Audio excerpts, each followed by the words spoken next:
बोला उन्होंने ये था कि अभी शादी और घर पे मेरे बहुत पैसे लग गए हैं, 1 करोड़ से भी ऊपर। तो मतलब अगर घर में तुम्हें भी रहना है तो 50 लाख रुपए लेके आने पड़ेंगे, मैं तुम्हें घर में तब रखूंगा मैं, वरना मैं तुम्हें किसी भी कीमत पे घर में रखने के लिए तैयार नहीं हूँ, चाहे कुछ भी हो जाए। ऐसा लग रहा है जैसे प्री प्लान था इनका। मैं तो अपनी साइड से पूरी कोशिश करती चीज़ें ठीक करने की। आज तीसरा दिन स्टार्ट हो चुका है, मैं भी ये देख रही हूँ कि कब तक घर नहीं खुलता है। उत्तर प्रदेश के मुजफ्फरनगर से एक दहेज उत्पीड़न का अनोखा मामला सामने आया है, जहां पर शादी के महज एक हफ्ते के भीतर ही शादी के अलगाव की नीति शुरू हुई। फिलहाल जो महिला है, जो दुल्हन है नई नवेली, वो इस टेंट के अंदर धरना दे रही है, बिल्कुल अपने ससुराल के बाहर। और ये इसलिए क्योंकि अब शादी के बाद इनसे 50 लाख रुपए के दहेज की फिरौती एक तरीके से मांगी जा रही है।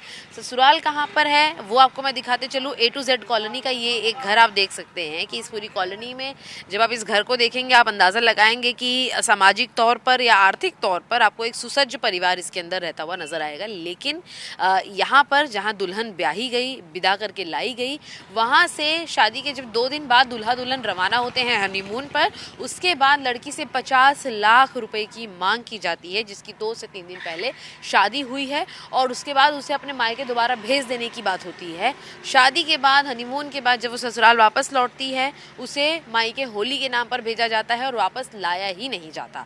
पूरी कहानी क्या है ये खुद शालिनी की जुबान सुनेंगे। शालिनी संदल जो इस पूरे घटनाक्रम के अंदर फिलहाल विक्टिम है, इनसे बातचीत करेंगे। और आपको मैं बताते चलूँ कि शालिनी की जो शादी है वो 12 फरवरी की हुई है और पढ़ाई लिखाई इनकी वकालत की रही है। शालिनी, अगर आपकी पूरी कहानी हम जाने तो शादी कब हुई, दहेज का मामला कहाँ से आया, पूरी बात बताइए। शादी मेरी 12 फरवरी को हुई थी और मतलब हम घूमने गए थे 15 तारीख में। 17 तारीख से बिना मतलब वजह भी नहीं पता है क्या चीज़ है क्या चीज़ नहीं है। एक पहले तो पैसे की मांग कही गई। मैंने सोचा चलो सब मजाक है, चीज़ें दो दिन में ठीक हो जाएगी, या फैमिली में चलो घर जाके बातें सुलझ जाएंगी। मैंने तो पापा को बात नहीं बताई थी, मैंने कहा वो इस बारे में खुद बात नहीं करेंगे और चीज़ें ठीक है, नॉर्मल तरीके से ठीक हो जाएंगी। बट 17 तारीख से बिल्कुल बिल्कुल ही बोलना बंद किया हुआ था। बिल्कुल बात ही नहीं करनी है, ना घूमने जा रहे हैं तो फ़ोटो भी क्लिक नहीं कराने हैं, घूमने जा मतलब हर चीज़ पे मतलब लड़ाई करनी थी कि अगर मैं कुछ पूछ भी रही हूँ तो क्यों पूछ रही हूँ मैं, मतलब ये चीज़ थी कि मैं मतलब पूछना भी, और उस बार बार उस बात पे मम्मी जी को फ़ोन मिलाया जा रहा था कि यहाँ पे ये चीज़ हो रही है, वो चीज़ हो रही है। फिर इसके बाद हम घर पे वापस आ गए थे। तो घर आने के बाद दो तीन तीन चार मीटिंग रखवाई गई है इन्हीं की साइड से, नए नए लोग जोड़े गए हैं। उसके बाद ये चीज़ हुई कि ये बोला चलो बच्चों की ट्यूनिंग ख़राब हो रही है तो 4 तारीख में पदफेरा करते हैं। उसके बाद होली आ रही है, होली फर्स्ट लड़की की घर बनती है। तो मैंने मम्मी जी मतलब पदफेरा हो करा के आ गए ये लोग। तो मैंने कहा मम्मी जी मतलब अगर आप मुझे अपनी बहू नहीं मान रही हो तो रीति रिवाज किस चीज़ के हैं, मुझे घर नहीं जाना है। तो फिर कोई बात नहीं, तो उन्होंने 2 शंकर स्वरूप जी और नवीन बंसल जी हैं एक शामली के, और शंकर स्वरूप जी यहाँ के ही हैं, उनकी ज़ुबान पे मुझे घर भेजा गया कि कोई बात नहीं आप होली घर पे बना के आओ। ये व्यक्ति कौन है वैसे जिनका नाम आप ले रही हैं, इन्होंने क्या किया है आपकी शादी? मतलब ये लोग इनकी साइड से जुड़े थे। इन्होंने ही 2-2 3-3 4 बार मीटिंग की है, सेम बातें रखी हैं, सेम चीज़ें हुई हैं। मैंने 100,000 बार माफ़िया मांग ली, अगर मैंने गलती भी की है, मेरे घर वालों ने भी मांग ली है। बट फिर उन लोगों ने ये कहा कि उनकी साइड के लोग हैं कुछ, और मतलब दोनों ये कह रहे हैं कि हम दोनों बच्चों का मसला हल करवाने आए थे। बट वो अब ये चीज़ हुई कि मीटिंग रखने के बाद चीज़ें हो गई, घर पे भेजा गया मुझे। अब वो लेने आने की बात हुई तो बृहस्पति पहले संडे में लेने आने का प्रोग्राम था, वो चेंज हुआ, मंडे हो गया। मंडे होने के बाद वो भी चेंज हुआ। मंडे में उनका फ़ोन आता है कि हमारे मतलब हम सबके नंबर ब्लॉक में डाले हुए हैं, हर किसी मतलब आपके साथ साथ आपके पापा मम्मियाँ घर वाले जो हैं सब ब्लॉक लिस्ट? हाँ नहीं पापा भी, दी जीजू, मैं, मतलब मेरी दी की बेटी जो छोटी सी है वो भी ब्लॉक में डाली हुई है। इंस्टाग्राम मतलब हर जगह से सब लोगों को ब्लॉक में डाल दिया गया। फिर पापा ने मतलब पापा से कोई कांटेक्ट नहीं, पापा फ़ोन मिला रहे हैं, मैं भी फ़ोन मिला रही हूँ। मैंने कम से कम 100 से समथिंग से सबको फ़ोन किए हुए हैं, कोई मतलब नहीं है। फिर चाचा के पास फ़ोन आता है, चाचा को बोलते हैं कि चाचा जी हम मेरी मतलब मुझे मंडे में मेरा कुछ काम है और बृहस्पति की मीटिंग डन करते हैं। मतलब उसमें भी ये चीज़ नहीं था कि लेने आना है, वो भी मीटिंग बता दी। कोई बात नहीं, चाचा ने कोई बात नहीं, बृहस्पति को लेने तो आ रहे हैं, बृहस्पति को देखते हैं। बृहस्पति में लेने आया गया। लेने आने के बाद फिर वही चीज़ें स्टार्ट की गई। जब ये रोका हो मतलब जब पदफेरा करा लिया था पदफेरा हो गया था 6 तारीख में, सब चीज़ें ओके होके बात आने जाने की हो गई थी, तो फिर दोबारा से वही बातें क्यों स्टार्ट हुई? सबसे पहली बात तो ये चीज़ है। और चलो फिर उसके बाद कोई बात नहीं, उसके बाद हमारे घर से नाश्ता पानी कराया गया, फिर बातें स्टार्ट हुई। घर वालों ने बोला अभी देखते हैं क्या देखते हैं क्या होता है, आप लोग खाने की तैयार, हमारी साइड से खाने की तैयारी करनी स्टार्ट हुई। आप लोग खाना, हाँ नहीं खाने की, हाँ खाना हमारी साइड से खाने की तैयारी हुई, इतने में सब लोग उठ के चले गए बिना बताए। आपके पिताजी भी यहाँ पर मौजूद हैं शालिनी के। सर आपका नाम क्या है? मेरा नाम पवन सिंगल है। सिंगल जी, ये बताइए कि शादी अरेंज मैरिज है, लव मैरिज है, कैसे तय हुई कि शादी को तय होने के समय दहेज की मांग की गई? नहीं, मांग तो हमारे तो कुछ नहीं कर गई। हमने अच्छा परिवार देख के अच्छे खर्चा कर रखा है। ये हमें पता नहीं हमने क्या कर दिया, वो तो आता रहा लगता रहा। पर यह है कि हमने तो शादी अपने हमारे कुछ नज़दीक पहले भी थी, हमारे रिश्तेदार भी लगते थे दूर के ही। हमने तो सोचा अच्छा परिवार है भाई, चलो कर दो, हमें कोई इस बात तो ऐसे ऐसा करेंगे। अच्छा छोड़ने का कोई कारण नहीं बताते भाई, कारण तो कोई बताना पड़ेगा जब तो हम बच्चे को अपनी लेके जाएंगे। कारण कोई बताते नहीं भैया कि छोड़ना। अच्छा, तो जब घर पर आए थे मीटिंग कर रहे थे तब 50 लाख रुपए या कितने पैसों की मांग? हमारे तो बेटे से हमारे तो कोई बात नहीं, जो भी बात करी बेटी से करी, नहीं बताया हमें कुछ। हमें तो बेटी ना आया था, हमें कोई बताया नहीं। अब हमारी बातें पता चल रही। अच्छा। अगर हमें पहले पता चलती तो हम शायद शादी भी ना करते। दहेज लोग भी हो गए इनके।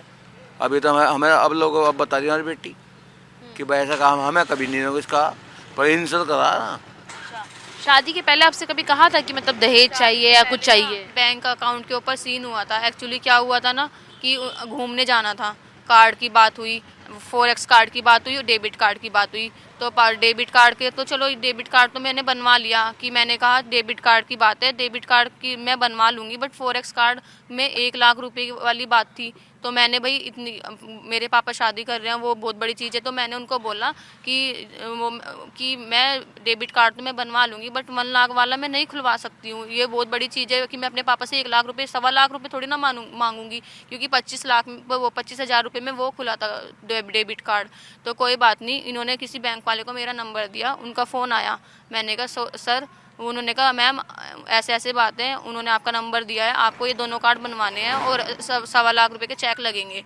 तो मैंने कहा सॉरी सर, मैंने उनसे बात ऐसे की, सॉरी सर एक्चुअली ना मैं 25K वाला तो मैं ओपन करा लूँगी, बट 1 लाख वाला मैं नहीं अफोर्ड कर सकती हूँ, मैं अपने पापा से नहीं मांग सकती हूँ, ये बहुत बड़ी चीज़ है। तो उनको पता नहीं क्या हुआ, उनको ये क्या, उनका फ़ोन आता है उसी दिन मेरे पास। 23 तारीख की बात है, दी को बेबी हुई भी थी उसी दिन। हम हॉस्पिटल में थे, तो उन्होंने मेरे से ये चीज़ बोली कि तुमने बैंक वाले से क्या बात कही है, उससे क्या बदतमीजी की है। जो मैंने बात कही थी मैंने वो चीज़ कह दी। तो कह रहे हैं कि नहीं वो तो कुछ और बता रहा है। मैंने कहा आपको अगर वो कुछ और बता रहा है आप मुझे कॉन्फ्रेंस पे ले लो, कोई बड़ी चीज़ तो नहीं है कि मैंने उनको ये बोल दिया। तो उन्होंने बोला कि मैं कॉन्फ्रेंस में नहीं रह सकती, इसमें वो बेइज्जती है, ये है वो है, और उसके बाद देखते हैं शादी होगी भी या नहीं, और कोई बात नहीं चलो ठीक है। फिर उस दिन पापा ने कहा कोई बड़ी बात नहीं है, चलो मैं ओपन करा दूंगा। वो पापा ने वो ओपन कराने की भी बात कह दी, वो पापा ने ओपन करा दिया। उसके बाद कोई बात नहीं, उसके बाद 15 दिन से मैं फ़ोन भी कर रही हूँ, बात मतलब बैंक की काम की वजह से हमारी बात भी हो रही थी, ये चीज़ें भी हो रही थी। कोई मतलब ये चीज़ें होने के बाद 15 दिन से कोई बातचीत हो नहीं रही थी। 6 तारीख में बल्कि मैंने मैसेज किया, मैंने कहा 6 दिन रह गए हैं शादी के, अब तो अगर किसी बात पे गुस्सा हो चलो मैं माफ़ी मांगने को तैयार हूँ। अगर चलो मैंने बैंक वाले के साथ अगर आपको लगता है मैंने बदतमीजी की है, मैं उसके लिए सॉरी बोल रही हूँ, चीज़ें ठीक करते हैं। मैंने कहा 6 दिन रह गए हैं, अभी तो अब फंक्शन से स्टार्ट होने वाले हैं घर में, हम सब चीज़ नॉर्मल करके फिर से बातें स्टार्ट हो गई। वो मैसेज भी है मेरे पास और रिकॉर्डिंग भी है मेरे पास उस चीज़ की कि मैंने माफ़ी मांग के सब कुछ ओके हो गया। शादी से अगले दिन फिर वही चीज़ें स्टार्ट हो गई। अच्छा, तो मतलब देखिए मैं आपको सीक्वेंस समझना चाहती हूँ आपसे कि 12 की आपकी शादी हुई है, 15 को आप लोग यहाँ से हनीमून के लिए जाते हैं। पहली बार मांग कब की जाती है? मांग तो मेरे से घूमने में 17 तारीख में ही मांग बोला गया था एग्जैक्टली उनके द्वारा? अब ये बोला गया था कि अभी मतलब शादी ना मेरी इससे पहले 6 और 7 दिसंबर की थी, इन्हीं की साइड से चेंज हुई थी डेट, क्योंकि घर कंप्लीट नहीं हुआ था। बोला उन्होंने ये था कि अभी शादी और घर पे मेरे बहुत पैसे लग गए हैं, 1 करोड़ से भी ऊपर, तो मतलब अगर घर में तुम्हें भी रहना है तो 50 लाख रुपए लेके आने पड़ेंगे, मैं तुम्हें घर में तब रखूंगा, मैं वरना मैं तुम्हें किसी भी कीमत पे घर में रखने के लिए तैयार नहीं हूँ, चाहे कुछ भी हो जाए। ठीक है, इस पे इनके माँ बाप की क्या प्रतिक्रिया? माँ बाप की वो कुछ सुनने को तैयार नहीं है। मैंने उनसे भी बोला, मैंने कहा मम्मी जी पापा जी, मैंने उनको बात मैंने रखनी भी चाहिए। मैंने 20 तारीख में मैंने अपने पापा को फ़ोन नहीं मिलाया था, सबसे पहले मैंने पापा जी को फ़ोन मिलाया, उन्होंने मेरा वहाँ से फ़ोन तक भी नहीं उठाया। मतलब मैंने बाली में होटल में बैठ के सबसे पहले फ़ोन उनको मिलाया था, पापा जी को, कि पापा जी, मतलब मैं उनको बताना चाह रही थी, अपने ससुर को, मतलब ससुर को मिलाया था मैंने फ़ोन, और उन्होंने मेरा फ़ोन नहीं उठाया, अपने लड़के की बात सुनते रहे, उनसे उनके डायरेक्ट बात चल रही थी, मैं घूम रही थी, मैंने कॉल की, मैंने मम्मी जी से भी बीच में कितनी बार कॉल की है, वे कह रही है मैंने कॉल नहीं मिलाई, मेरे पास उस चीज़ का भी सबूत है कि मैंने उन्हें कॉल मिलाई, उनसे बात भी की, मैंने कहा मम्मी जी ऐसे ऐसे बात चल रही है और मुझे बिना रीज़न के छोड़ने की बात की जा रही है, आप मुझे उनसे ये तो पूछो ना कि क्या बात हुई, अगर चलो कोई बात हुई भी है तो वो बैठ के सुलझाई जा सकती है, ऐसा नहीं है, मतलब ये तो कोई तरीका नहीं है कि ये, मतलब अगर मैं उनसे कुछ भी पूछती हूँ कि छोड़ने की बात की जा रही है, अगर मेरी आंखों में आंसू आ रहे हैं तो ये चीज़ बोलते हैं कि बदतमीजी स्टार्ट कर दी, कि मेरे से बदतमीज, अगर मैंने माफ़ी मांगी, पैर पकड़े, मैंने तो पैर स्टेज पे भी छुए थे, मैंने पैर पकड़ के अगर माफ़ी भी मांगी है ना, उस चीज़ को भी बदतमीजी बताई जा रही है कि मेरे साथ, मुझे ये बदतमीजी पसंद नहीं है। ठीक है। अब सर आपने भी बातचीत करने की कोशिश की होगी जब ये लोग लौटे होंगे? हाँ जी, हमने तो आया, हमें फ़ोन करके बुलाया हमारे संधि जी ने, कह रहा पवन जी आ जाओ, मेरी वाइफ हम दोनों आए, हमने पूछा आ गए भाई साहब बताओ क्या बात है, कहने लगा भाई साहब बात कुछ नहीं, हमारी बच्ची हमारे आप ट्यूनिंग चलने की नहीं, इसे गुड़िया को ले जाओ। मैंने कहा गुड़िया कैसे ले जाऊँ जी, ये कुछ तरीका थोड़ी है, सामाजिक तरीके से शादी कर रखी है, ऐसी बात नहीं, कल ने हमारे यहाँ चलनी है, गुड़िया को ले जाओ, बस ये बात है।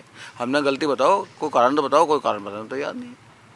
मतलब ये तो ये चीज़ की जा रही है कि मतलब ऐसा लग रहा है जैसे प्री प्लान था इनका, मुझे, अगर अब ये देखो जो दो लोगों की ज़ुबान पे मैं गई हूँ, भी अभी शादी को इतने दिन हुए हैं, 22 दिन में अपने घर पे भी रह के गई, मुझे उन 22 दिन का भी तो जवाब चाहिए ना, अगर मैं तो अपनी साइड से पूरी कोशिश करती चीज़ें ठीक करने की, वो 22 दिन में जितना रायता फैला है वो उन लोगों की वजह से भी तो फैला है ना, मुझे उस चीज़ का भी तो जवाब आज चाहिए ना। अभी लेकिन जहाँ आप लोग प्रदर्शन कर रहे हैं एक तरीके से अपने ससुराल के बिल्कुल बाहर, समधी के घर के बाहर, घर पर कोई मौजूद नहीं है, किसी तरीके का जवाब आ नहीं रहा। नहीं, जिस टाइम मैं आई थी संडे था, ऑफिस भी बंद था, शॉप भी पापा जी की बंद थी, मुझे पता था वो लोग घर पे ही हैं, और जिनसे मेरी बात हुई है उन्होंने भी बोला है वे घर पे ही हैं, वे पीछे के रास्ते से गए हों या नहीं गए हों वो तो अब उनको पता है कि नहीं गए हैं, पर मुझे तो अभी भी लगता है कि पापा जी बाहर हैं, मम्मी जी और वे अंदर ही हैं अभी भी, क्योंकि फ़ोन तो स्विच ऑफ किए हुए हैं, फ़ोन की तो चीज़ नहीं है, पर वे अंदर ही हैं।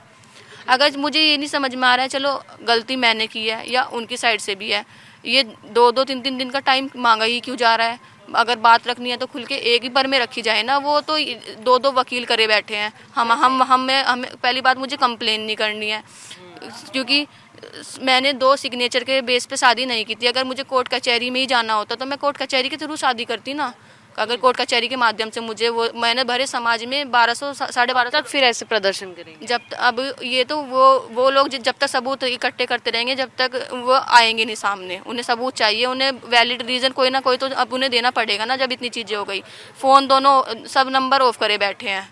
ठीक है। हाँ, मुझे कल से इतनी धमकियाँ दे दी है पुलिस की, कि पुलिस भी उल्टा सीधा मुझे बोल के चली गई कि मतलब शराब, तुम उनके पास ये वीडियो है, ये प्रूफ है, वो प्रूफ है, मैंने कहा मैं यहाँ पे बैठी हूँ, मैंने अगर कोई बदतमीजी की है, मैं फर्स्ट तो मैं यहाँ पे आके नहीं बैठी थी, मैं सामने बैठी थी, और मैंने कोई बदतमीजी नहीं की है, मैंने आपको फ़ोन नहीं मिला, आपका राइट मुझसे पूछने का तब बैठता है जब मैं आपको बुलाती हूँ या कोई चीज़ करती हूँ, मेरा फैमिली मैटर है, मैं भी चाहती हूँ मेरा फैमिली के अंदर बैठ के ही मैटर सॉल्व हो, मैंने जिन्होंने जुबान दी थी मैंने उनको फ़ोन करके यही चीज़ बोली कि मुझे भी बाहर अच्छा नहीं लग रहा है कि लोग मुझे ऐसे देख के जा रहे हैं या ऐसे चीज़ करके जा रही है, उन लोगों ने भी उन्होंने भी ये बोला 10 मिनट में खुल रहा है, अगर 15 मिनट में खुल रहा है, अब आज तीसरा दिन स्टार्ट हो चुका है, मैं भी ये देख रही हूँ कि कब तक घर नहीं खुलता है, अभी भी अगर जब भी अब आज मीटिंग है, मैं ये चाहती हूँ कि बाहर बैठ के ना बात हो, मैं घर में ही बात करूँ, मुझे घर में ही, सबसे पहले मुझे घर में जाना है, उसके बाद बात होगी।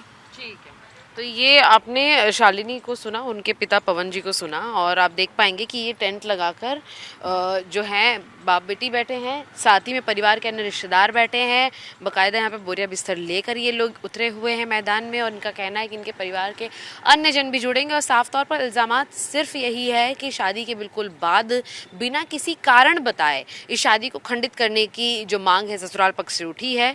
लड़की को अकेले 50 लाख रुपए की मांग की गई है, उससे अभी तक माता पिता सब तक इस बारे में बात नहीं की गई है। देखना ये होगा कि एक तरफ जहाँ ससुराल वाले गायब हैं, ससुराल वाले दरवाज़ा अंदर से बंद कर चुके हैं, लड़की का बैग बाहर पड़ा हुआ है, इस बीच में कब तक ये सिलसिला ऐसे चलता है, क्योंकि फिलहाल इस पूरे मामले में जो पति है वो फरार है, खामोश है, और इस पूरी बातचीत पर गुमसुम भी है।